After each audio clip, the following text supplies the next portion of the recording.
Når en parcelhusejer investerer penge i at energirenovere sit hus, opnår man ikke kun besparelser i CO2-udslip og på varme- og elregningen.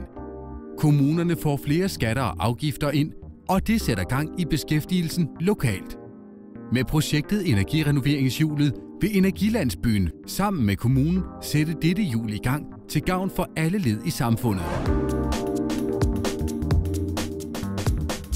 Projektet går ud på, at vi hjælper husejeren fra før han er motiveret, til han får huset færdigmeldt. Og det gør vi igennem en stramt struktureret proces, og dermed får struktureret alle aktørerne fra banker og håndværkere til at hjælpe ham med at udføre renoveringen, så han sparer penge.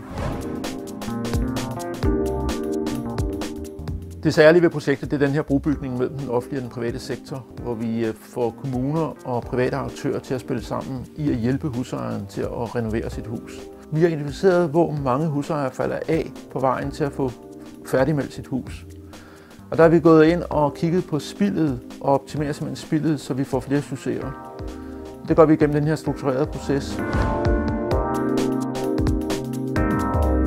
Hvis en husejer investerer 100.000 kroner i et hus, så sender han lige omkring 44.000 tilbage i den offentlige sektor fra håndværkeren i form af skatter og afgifter og moms. Og vi nedbringer husejerens varmeregning, så han får et større rådighedsbeløb til at handle nede i Brugsen.